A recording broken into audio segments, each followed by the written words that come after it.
Rosie. I'm here to do a book review for Anna and the French Kiss. Now, you can't probably see because this lighting is probably washing this out completely, but this is the cheesiest book cover I have ever seen. Like, two people romantically almost holding hands with a French scarf in front of the Eiffel Tower. How cheesy is that? That doesn't even happen in the book. I mean, they're on a bench. They're not by the Eiffel Tower. They're just at a park. I'm pretty sure they're at a park in a graveyard. Is that weird? Is that weird?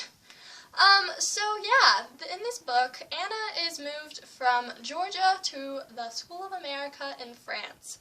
She feels like she will be isolated from her family and doesn't know there's a horse over there. I didn't even know there were horses over there. Like, it's literally like 200 meters away from me. I never knew there was a horse there. Okay, so she feels isolated from her friends, Bridget and Toff. While she's gone, Bridget and Toff will create a band, and they will fall madly in love. But she doesn't know this, because she likes Toff, and she doesn't know that Bridget and Toff could ever have a thing. So yeah, she moves to the School of America's, bawling her eyes out the first day she gets in, and the girl next to her in the room, the room over, there's a girl named Merida who calls her over and they drink hot cocoa together. On her way back to her dorm, because it's real late, she runs into this guy named St. Clair. Now, St. Clair is beautiful, he's got a British accent, he lives in America, and he's going to a French school. How cool is that? In my mind, he was the most beautiful man you have ever seen. But, okay. So, she really likes, she likes St. Clair.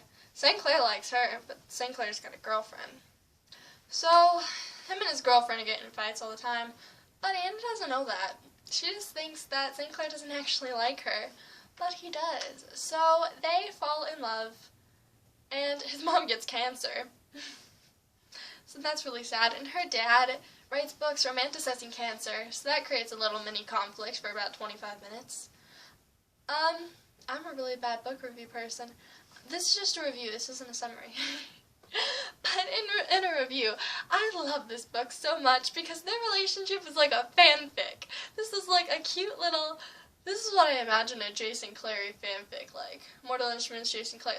This is what I imagine their fanfic would be like. Because you know those high school fanfics that they all got where like they fall in love. But this, or like those co-ed dorms where like boys and girls have dorms together. I read an awesome Percy Jackson one like that a few years ago. That was like the longest fanfiction I've ever read, but it was the cutest thing. Okay, I gotta say something about this. Okay, so like Percy and Annabeth were pretending to date because they both had people hitting on them, and while they were pretending to date, they fell in love. That was so cute. Okay, so yeah, they fall in love, it's all great, but little do we know, Merida is in love with Merida is in love with St. Clair too.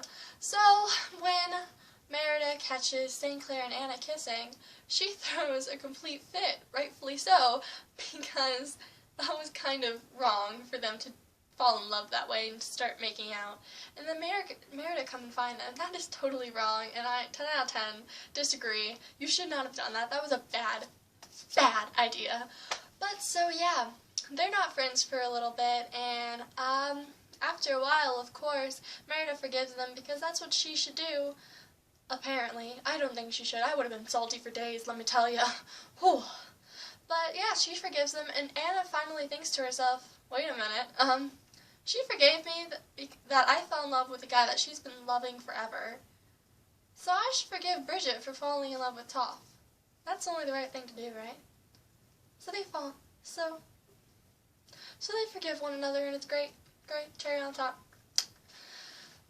And then it all ends up pretty good in the end. It is the cutest book, and I really wish that the author made this a series instead. I mean, not that you could really make it a series, considering it was only 1 year of high school, but if it was possible to make that into a series, like if they started their like sophomore year instead of their senior year at the School of America, that would have been great.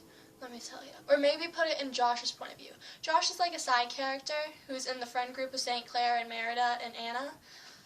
He's a junior, so he still would have his senior year So I think that they should just make a little sequel with Josh's point of view.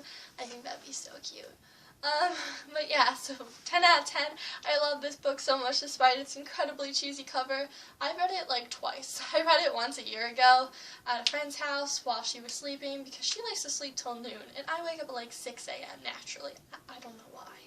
But yeah, so I read that at her house and then I recently read it again like a week or two ago. It is the best book ever. I love it so much. It's like a fan fiction, but it's so cute. Oh, this book totally also hates on John Green style books with the whole romanticizing cancer, and I love that because I don't like romanticizing sicknesses. Like the self-harm romanticism, I don't like that at all, and they don't do that at all in here either. Like, they just totally say, that is wrong, you should not romanticize it. And I love that. It's just like, oh, it's okay, you have panic attacks? I'll hold you while you rock back and forth, bawling your eyes out. I'll hold you. It'll be okay. I got you, baby. No, no. You need to go talk to a therapist and get some meds because obviously you're not supposed to feel that way. You're supposed to love yourself, not have panic attacks. You're supposed to love yourself. Okay, now if you have panic attacks, please go see a doctor. I know you think, oh, it's just because I'm messed up. Yeah, and they can give you medicine that will literally fix that, and you will feel perfect. You will feel like the people in TV shows do. And the people in TV shows sometimes, you're like that person in TV shows that never has anything wrong with them. Even when they, like, dive into their backstory, there's still nothing wrong with them. You will be that person. Well, actually, you'll have, like, a bad past, but you'll have a good future. Please get some help.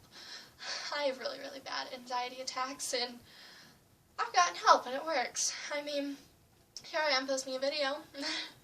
My first video.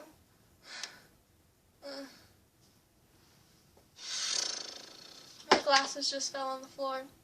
But yeah, so 10 out of 10. I recommended this. Actually, I've only recommended this book to 2 people because I'm just like, oh my gosh, they're gonna judge me because it's literally called Anna and the French Kiss. That is like the cheesiest name for a book. I mean, yeah. The cover and title of this book are so cheesy, but Stephanie Perkins, you get this. You got this. This is the cutest thing ever. I love it so much. I love it. But yeah, like and comment if you like this video, and subscribe for more shit posting. Shit uploading? Yeah, I think it's shit uploading. Bye.